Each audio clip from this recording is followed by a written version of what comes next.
Shalom Bapak Ibu Saudara sekalian, selamat pagi.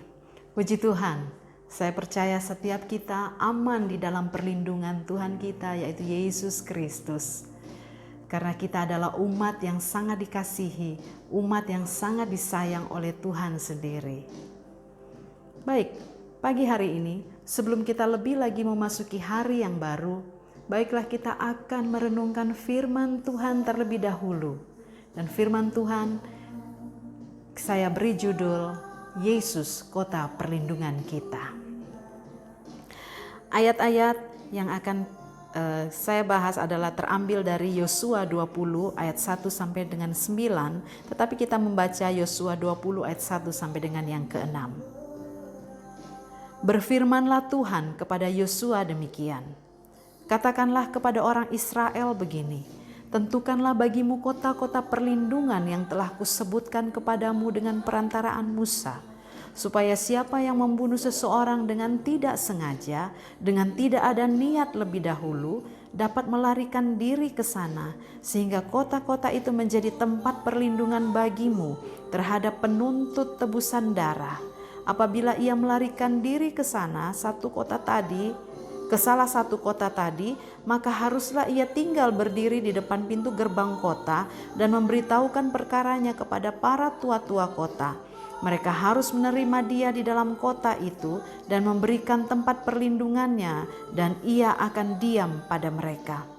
Apabila penuntut tebusan darah itu mengejar dia, pembunuh itu tidak akan diserahkan mereka ke dalam tangannya, sebab ia telah membunuh sesamanya manusia dengan tidak ada niat lebih dahulu dan dengan tidak menaruh benci kepadanya lebih dahulu.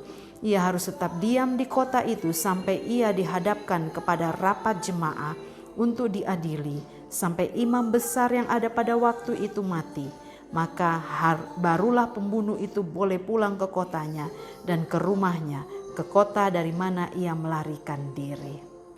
Nah, puji Tuhan, kita akan belajar tentang kota perlindungan. Saudara, kota perlindungan ini adalah bukan ide dari manusia, tetapi kota perlindungan ini adalah ide dari Allah sendiri. Ya, kalau kita melihat di dalam Bilangan yang ke-35, pasal 35, di sana Tuhan sendiri juga berfirman kepada Musa, dan Tuhan mengulang kembali di dalam Yosua pasal yang ke-20 ini kepada Yosua. Yosua 1 ayat yang kedua tadi kita sudah baca bahwa kota perlindungan ini adalah Allah sendiri, idenya Allah. Nah, saudara, kota perlindungan merupakan gambaran tentang Tuhan Yesus Kristus. Ketika Yesus mati di kayu salib, Allah menjadikan Yesus sebagai kota perlindungan buat kita semua. Jadi mungkin kita berkata, tetapi orang-orang Yahudi membunuh Yesus dengan sengaja. Mereka membenci Yesus dengan sengaja. Bahkan mereka menyerahkan Yesus kepada tentara-tentara Romawi dengan sengaja. Ya, karena kan di dalam kitab Yosua ditulis kota perlindungan ini adalah untuk orang-orang yang tidak sengaja membunuh. Tapi, tahukah saudara, Yesus menganggap semuanya itu tidak disengaja. Karena di atas kayu salib, Yesus berkata, "Bapa, ampunilah mereka, sebab mereka tidak tahu apa yang mereka perbuat." Nah, di sini kita bisa melihat kemurahan hati Allah, kebaikan Allah yang luar biasa. Amin. Ya, kita harus bangga kalau kita percaya kepada Yesus. Kita menerima Yesus sebagai kota perlindungan kita. Amin. Ya, Allah menjadikan Yesus sebagai kota perlindungan. Jadi kita yang ada di dalam Yesus, kita ada di dalam kota perlindungan. Artinya kita aman selama-lamanya di dalam Yesus. Amin. Ya. Kembali pada Yosua 20, di sana dicatat, Alkitab mencatat ada 6 kota perlindungan bagi orang-orang yang membunuh dengan tidak sengaja, ya. Kota perlindungan itu adalah ada Kades, Sikem, Kiryat Arba, Beser, Ramot, dan Golan. Nah, Kota-kota itu menjadi tempat perlindungan bagi mereka yang sudah membunuh dengan tidak sengaja terhadap para penuntut tebusan darah. Karena para penuntut tebusan darah ini, mereka akan membunuh mereka, saudara, yang sudah membunuh dengan tidak sengaja. Dan para penuntut tebusan darah ini adalah sanak saudara dari orang yang terbunuh.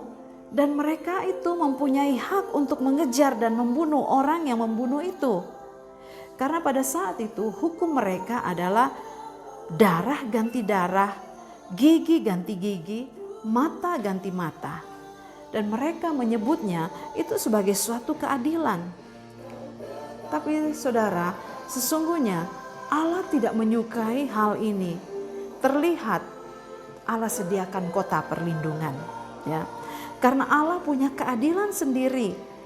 Karena kalau Allah tidak punya keadilan, Allah tidak punya keadilan tersendiri, maka seluruh dunia ini akan kacau balau, seluruh dunia ini akan berantakan, akan hancur, ya. Itu sebabnya Allah tidak begitu menyukai keadilan seperti mata ganti mata atau gigi ganti gigi, darah ganti darah. Karena sesungguhnya Allah itu lebih menyukai tentang kemurahan, Allah itu lebih menyukai kasih karunia, Allah itu lebih menyukai kasih setia, ya. Dan dunia ini tidak mengerti apa itu kasih karunia. Satu-satunya tempat di mana kita bisa mengerti tentang kasih karunia adalah di dalam anaknya, yaitu Yesus Kristus, dan di dalam gereja. Nah, saudara, pernahkah saudara merasakan sesuatu seperti ini? Ketika saudara berbuat sesuatu yang salah, maka sebagai akibat kita melakukan kesalahan, kita seperti dikejar-kejar oleh perbuatan salah, oleh perbuatan dosa itu. Kita tidak bisa tidur nyenyak, kita gelisah, kita takut, kita merasa tidak aman. Dan hal ini bukan hanya dirasakan oleh orang-orang dewasa, tetapi hal ini juga dirasakan oleh anak-anak. Dan inilah sebenarnya penuntut tebusan darah itu. Keadilan yang menuntut pembayaran atas perbuatan salah yang telah kita lakukan, atas dosa yang telah kita lakukan. Tetapi tahukah saudara, ketika Yesus mati di salib, semua tuntutan atas dosa kita, atas kesalahan kita, Yesus sudah bayar lunas di atas kayu salib oleh Yesus sendiri.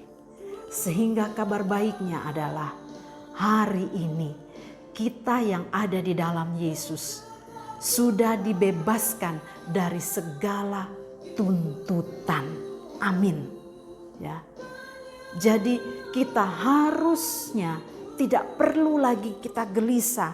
Harusnya kita tidak perlu lagi ketakutan karena kita aman di dalam Yesus. Ya, puji Tuhan, kita aman di dalam Dia. Kembali kita kepada Alkitab kita, di dalam zaman kembali kepada zaman Yosua. Pada saat itu kalau ada orang yang membunuh dengan tidak sengaja, maka sanak saudara dari orang yang dibunuh akan mengejar menuntut orang itu. Maka orang yang membunuh dengan tidak sengaja itu harus melarikan diri ke kota perlindungan. Ya, saudara. Seperti tadi kita sudah saya katakan bahwa kota perlindungan itu ada 6. Nah, di dalam ayat 4 di Yosua 20 ayat yang keempat, di sana dikatakan apabila ia melarikan diri ke salah satu kota tadi, maka haruslah ia tinggal berdiri di depan pintu gerbang kota dan memberitahukan perkaranya kepada para tua-tua kota. Dan saudara, mereka harus menerima dia di dalam kota itu dan memberikan tempat kepadanya, dan ia akan diam pada mereka. Saudara, kita perlu mengerti tentang kota perlindungan ini ya. Kota perlindungan ini dibangun oleh imam dan dikelola oleh imam. Nah, bagaimana kehidupan imam-imam pada saat itu, saudara? Allah mau imam-imam itu menerima segala sesuatu yang terbaik. Jadi kehidupan imam-imam pada saat itu, mereka menerima segala sesuatu yang terbaik dari Tuhan, ya. Mereka menerima makanan yang terbaik, mereka menerima minuman yang terbaik, gandum yang terbaik, anggur yang terbaik, minyak yang terbaik. Mereka yang tinggal di dalam kota perlindungan, tinggal bersama-sama dengan imam-imam ini, artinya mereka juga menikmati apa yang dinikmati oleh imam-imam itu. Apa yang dimakan oleh imam-imam itu mereka juga menikmati. Apa yang diminum oleh imam-imam itu mereka juga menikmati. Gandum yang terbaik, anggur yang terbaik, minyak yang terbaik. Bahkan mereka menerima pengurapan yang imam terima, minyak yang terbaik. Dengan kata lain apa saudara? Ketika mereka ada di dalam kota perlindungan, mereka hidup seperti layaknya seorang imam. Mereka menerima semua yang terbaik. Puji Tuhan. Tetapi sayangnya, ya, orang yang membunuh dengan tidak sengaja ini tidak bisa hidup dalam kota perlindungan selama-lamanya. Mereka tidak bisa hidup selama-lamanya. Karena kalau kita lihat di ayat 6 tadi, dikatakan ia harus tetap diam di kota itu sampai ia dihadapkan kepada rapat jemaah untuk diadili, sampai imam besar yang ada pada waktu itu mati. Maka barulah pembunuh itu boleh pulang ke kotanya dan ke rumahnya, ke kota dari mana ia melarikan diri. Nah saudara, sampai kapan mereka bisa tinggal di kota perlindungan? Sampai imam besarnya mati. Dan kalau imam besarnya mati, maka mereka harus kembali diadili. Mereka harus kembali ke kotanya untuk diadili. Nah saudara, ini hanya gambaran, ya. Ini hanya gambaran. Sebab gambaran yang lebih baik itu, gambaran yang sesungguhnya itu adalah siapakah imam besar yang sesungguhnya? Dia adalah Yesus, ya. Yesus memang mati, tetapi Allah membangkitkan Yesus. Kemudian apa yang Allah lakukan? Kalau kita melihat dalam Ibrani 6 ayat 21, Allah menjadikan Yesus imam besar kita selama-lamanya. Jadi artinya kita yang ada di dalam Yesus, kita selama-lamanya ada di dalam kota perlindungan.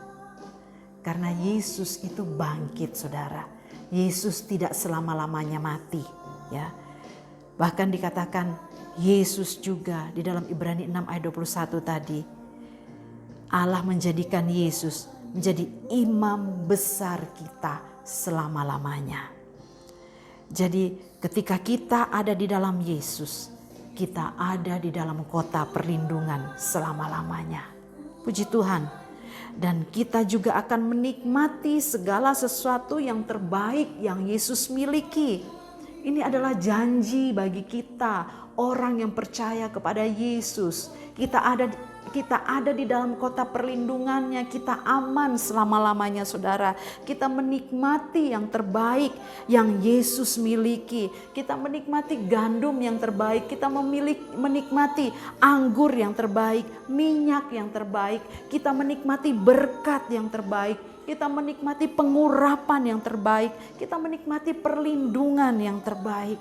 Dan ini selama-lamanya, ya.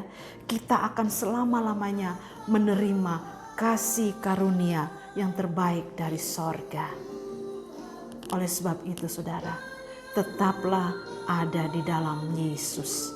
Karena di dalam Yesus kita aman, kita ada di dalam perlindungannya untuk selama-lamanya. Puji Tuhan, firman Tuhan tidak saya panjangkan. Sampai di sini dan mari kita akan berdoa.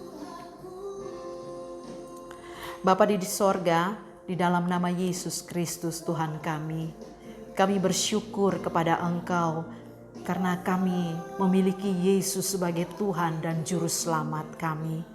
Sehingga kami aman di dalam Engkau. Kami tinggal di dalam kota perlindungan-Mu, dan itu bukan hanya Tuhan untuk saat ini, tetapi selama-lamanya. Karena Yesus yang kami sembah bukan Yesus yang mati, tetapi Yesus yang hidup, yang sudah dibangkitkan oleh Allah sendiri dan menjadi imam besar selama-lamanya. Dan itulah jaminan bagi kami. Itu sebabnya kami bersyukur punya Yesus. Kasih karunia-Mu besar di dalam kehidupan kami. Dan Tuhan, kami aman di dalam Engkau. Saat ini Tuhan, kami akan berdoa buat bangsa dan negara kami. Kami mau serahkan di dalam tangan Tuhan.